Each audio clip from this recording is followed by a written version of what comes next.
ചങ്ങായിമാരെ മമ്പുറം ആണ്ട് നേർച്ചന്റെ സമാപന ദിവസമായിട്ടെന്ത് ജനലക്ഷങ്ങളാണ് ഇങ്ങോട്ട് ഒഴുകിക്കൊണ്ടിരിക്കുന്നത്. മമ്പുറം ആണ്ട് നേർച്ചക്ക് ഇന്ന് സമാപനം കുറിക്കുകയാണ്. രാവിലെ 8 മണിക്ക് അന്നദാനം കൊടുക്കൽ തുടങ്ങിയിട്ടുണ്ട്. ഏകദേശം ലക്ഷക്കണക്കിന് ആൾക്കാർക്കുള്ള ഭക്ഷണപ്പൊതി ഇവിടെ ഉണ്ട് കേട്ടോ. ഇന്നലെ ഉച്ചക്ക് 2 മണിയോട് കൂടിയാണ് നമ്മളിതാ ഫുഡ് തയ്യാറാക്കൽ തുടങ്ങിയത്. ചമ്മാടുള്ള ദാറുൽഹുദ ക്യാമ്പസിൽ വെച്ചാട്ടോ ഫുഡ് തയ്യാറാക്കിയത്. നേരം വെളുത്തപ്പോഴേക്കും ഫുഡ് ഒക്കെ പാക്കിംഗ് കഴിഞ്ഞ് വാഹനത്തിൽ കയറ്റി മമ്പുറം മക്കാമിലേക്ക് കൊണ്ടുപോകട്ടോ. മമ്പുറം മക്കാമിലാണെങ്കിലും രാവിലെ 8 മണി മുതൽ ഭക്ഷണം കൊടുക്കൽ തുടങ്ങിയിട്ടുണ്ട്. ഉച്ചക്ക് 1:30 വരെ ഭക്ഷണം കൊടുക്കുന്ന സമയം. ആളുകൾ ഇപ്പോഴും വന്നുകൊണ്ടിരിക്കുകയാണ്. ഒരുപാട് ആളുകൾ ഭക്ഷണം വാങ്ങി പോയിട്ടുണ്ട്. അസ്സലാമു അലൈക്കും.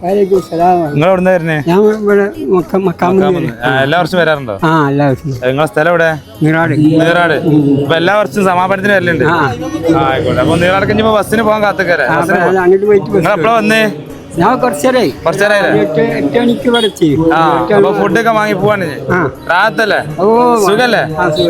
ഇതുപോലെ തന്നെ ജാതി മതഭേദമന്യേ ഒരുപാട് ആളുകളാണ് നമ്മുടെ മമ്പുറം മക്കാമിലേക്ക് വന്നുകൊണ്ടിരിക്കുന്നത്. അപ്പൊ ഇന്ന് 188ാമത്തെ മമ്പുറം ആണ്ട് നേർച്ചക്ക് പരിസമാപ്തി കുറിക്കട്ടോ. മമ്പുറം ആണ്ട് നേർച്ചന്റെ വിശേഷങ്ങളോട് അവസാനിക്കട്ടോ. അപ്പൊ നമ്മള് നാട്ടിലേക്ക് തിരിക്കാണ്. അപ്പൊ ഏതായാലും അടുത്ത വീഡിയോ വരും വരെ ബൈ.